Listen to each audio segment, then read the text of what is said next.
नमस्कार। आज हम पाठ्यक्रम 22 के अंतर्गत भाग बी में मृत्यु योग की चर्चा करेंगे। पिछले क्रम में भाग ए में वीडियो नंबर 21 में हमने बताया था 10 फार्मूले। आज हम आपको और विस्तृत जानकारी देंगे और समझने की कोशिश करेंगे कि किस किस प्रकार किस किस तरीके से मृत्यु योग बनता है, मारक बनता है किसी की जन्म पत्रिका में। तो आइए जानते हैं।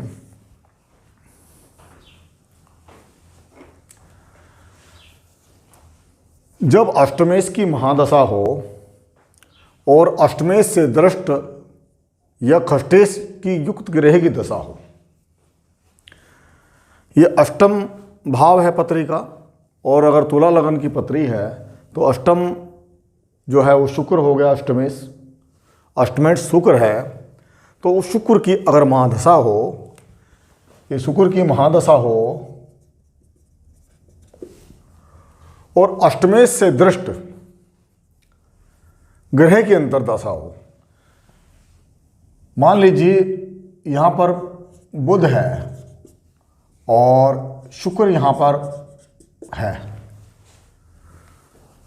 तो बुध की अगर अंतर्दशा है और बुध अष्टमेश से दृष्ट है तो ये मृत्यु योग बनेगा। यह खष्टेश से युक्त ग्रह की दशा हो,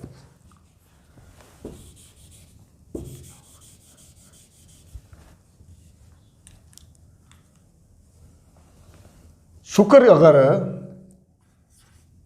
यहां विराजमान है और खष्टेश गुरु भी अपने ही भाव में है, तो अष्टमेश खष्टेश के साथ युक्त है और गुरु की अंतर्दशा है, तो ये मृत्यु रोग बनाता है। यहाँ कहीं पर भी किसी भी पत्र के भाव में ये दोनों एक साथ बैठते हैं, चाहे वो दसम भाव में बैठते हैं गुरु शुक्र,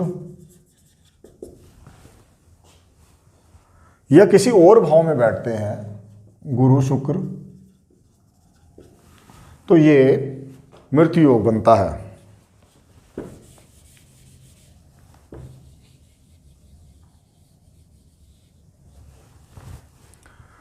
दूसरा फार्मूला ये है, अष्टम भाव स्थित पापी ग्रह की महादशा।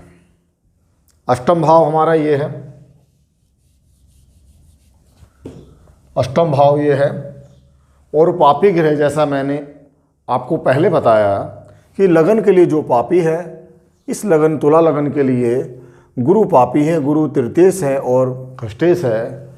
अगर अष्टम भाव में गुरु विराजमान है और गुरु की महादशा है और इसके अंदर खष्टेश की दशा, खष्टेश भी गुरु है, गुरु की महादशा में गुरु की अंतर्दशा मृत्यु योग बना रही है। अगर गुरु के अलावा कोई और ग्रह किसी और लगन पत्रिका के अंदर भी हो, तो भी खष्टेश कोई और प्लेनेट हो, उसकी अंतर्दशा में भी यहाँ पर मृत्यु योग बनेगा। तीसरा फार्मूला है अष्टम भाव स्थित पापी ग्रह की महादशा। अब अष्टम भाव में पापी ग्रह गुरु है और अष्टम भाव में है, और अष्टमेश अष्टम में हो उसकी अंतर्दशा, माफ कीजिएगा। तीसरा फार्मूला यह है, खष्टम भाव में स्थित पापी ग्रह की दशा।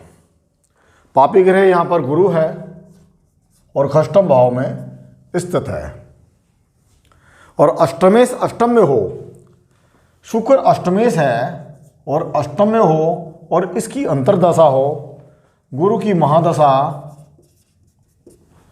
शुक्र की अंतर्दशा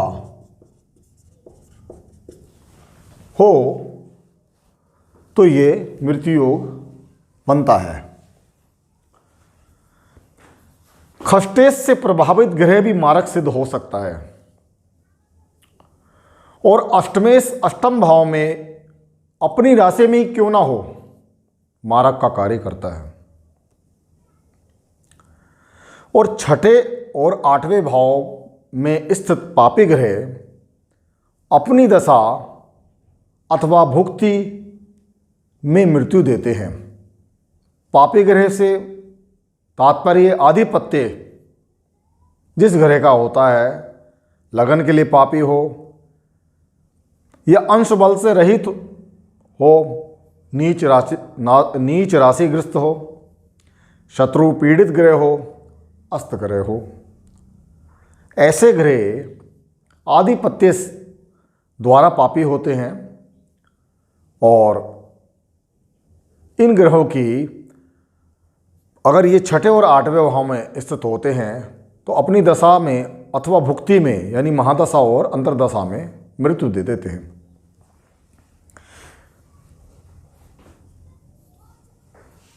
इसके अलावा एक और डिफरेंट फार्मूला है,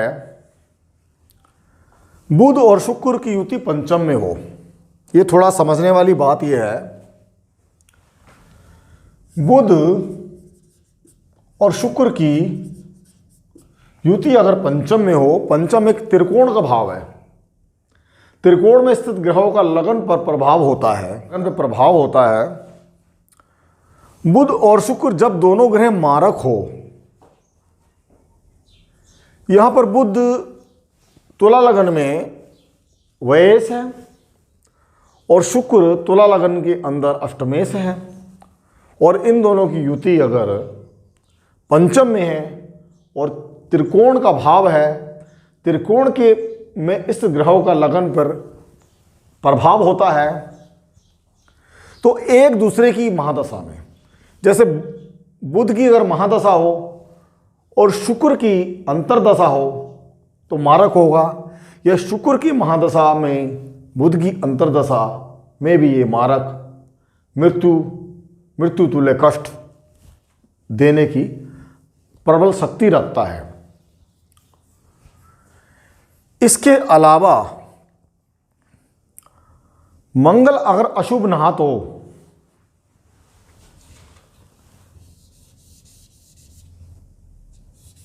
मंगल अगर अशुभ ग्रह का स्वामी हो, 2, 6, 8, 12, ये 2, 6, 8, 12 और तीसरा भाव अशुभ है, एकादश भाव भी अशुभ है, मंगल अगर इनका स्वामी है, और मंगल अगर यहां पर पंचम में विराजमान है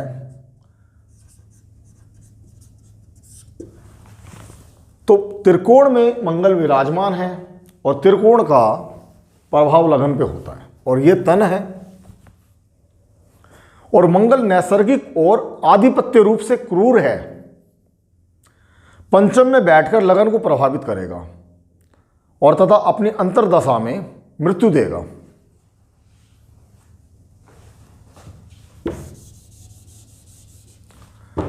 शनि अगर शुभ भी हो, आमतौर पे शनि अशुभ ग्रह है और शुभ भाव में बैठकर शुभ फल देता है। इसके अलावा अगर शनि शुभ भी है, यानी कि लग्नेश है, चतुर्थेश है, पंचमेश है, सप्तमेश है या नवमेश है, तो भी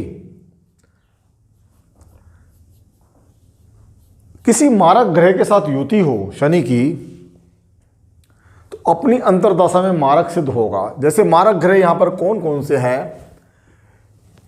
अष्टम 8 नंबर की स्वामी राशि का स्वामी मंगल है, मंगल यहां मारक है, शनि यहां पर पंचम में है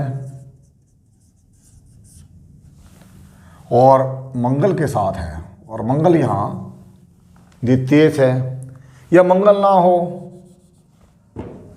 बुध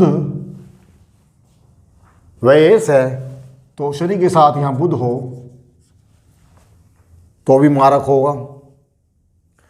बुध ना हो के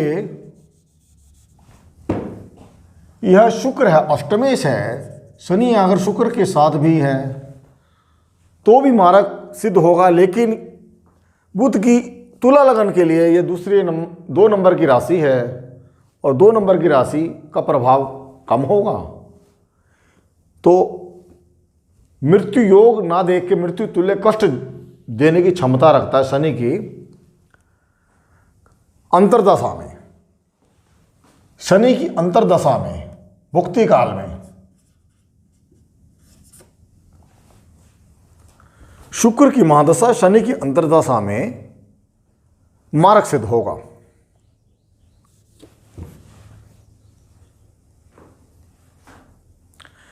शनि के बारे में कुछ और समझना बाकी है कि शनि को आयु संबंधित अनिष्टकारी प्रवृत्ति कभी तब तक बनी रहती है जब तक वह किसी मारक ग्रह के साथ स्थित हो।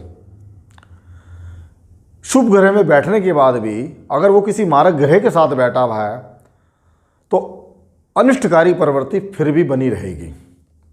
अगर शनि अकेला बैठा है, किसी की मारक ग्रह के साथ नहीं है शुभ प्लेनेट में, तो उसकी अनिष्टकारी प्रवृत्ति कम हो जाएगी, लेकिन नैसर्गिक प्रवृत्ति बनी रहेगी।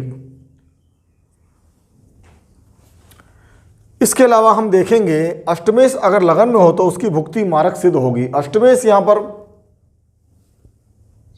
शुक्र है,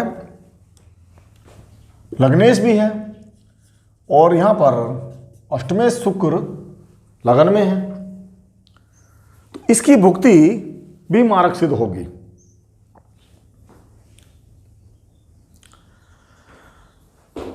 अष्टम भाव का आधिपत्य सदा बुरा माना गया है। चाहे लग्नेश ही क्यों ना हो, अष्टमेश लग्नेश भी हो, अष्टमेश भी हो, फिर भी अष्टमेश होना बुरा ही माना जाएगा। उसका प्रभाव लगन पर पड़ने से आयु की सदैव हानि होती है।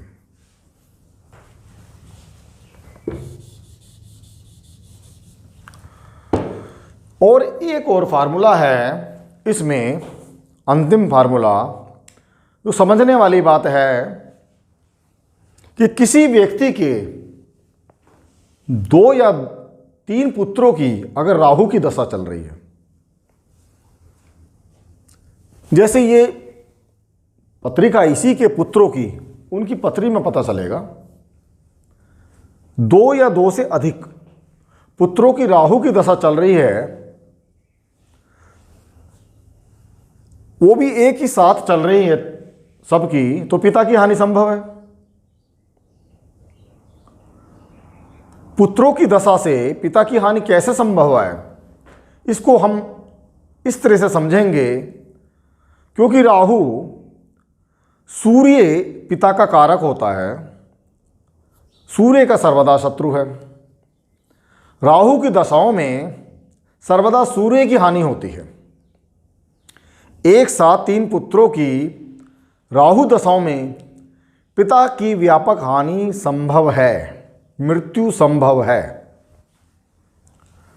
तो इस प्रकार आज हमने देखा मृत्यु योग पाठ भी में अष्टमेश की महादशा में अष्टमेश से दृष्ट या खष्टेश युक्त ग्रह की अंतर्दशा, या अष्टम भाव स्थित पापी ग्रह की महादशा में खष्टेश की अंतर्दशा, षष्ठम भाव इस पापी ग्रह की महादशा में अष्टमेश अष्टम भाव में हो उसकी अंतर्दशा, और बुध और शुक्र युति पंचम में हो और दोनों मारक हो और एक दूसरे की महादशा में या अंतर्दशा में, यानी एक की महादशा तो दूसरे की अंतर्दशा या दूसरे की महादशा तो पहले के अंतर्दशा में मृत्यु संभव है। अशुभ नाथ अगर मंगल है, 2, 6, 8, 12, 3 का स्वामी है, तो पंचम में विराजमान है, तो भी उसकी भुक्ति काल में यानी अंतर्दशा में मृत्यु संभव है।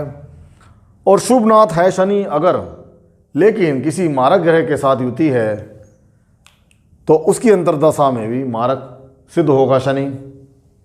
अष्टमेश लगन में हो तो उसकी भुक्ति भी मारक होगी। और किसी व्यक्ति की 2 या 3 पुत्रों की एक समय में राहु की दशा हो तो पिता की व्यापक हानि की पूरी संभावना बनती है। और आज बस इतना ही। इस पाठ से संबंधित अगर आपको कुछ जानकारी या शंका है और कुछ जानकारी प्राप्त करना चाहते हैं तो आप कमेंट्स बॉक्स में जाकर लिख सकते हैं। आपका हमारा ये चैनल देखने के लिए, हमारा प्रोग्राम देखने के लिए, सब्सक्राइब करने के लिए बहुत बहुत शुक्रिया। आपका दिन शुभ हो। नमस्कार।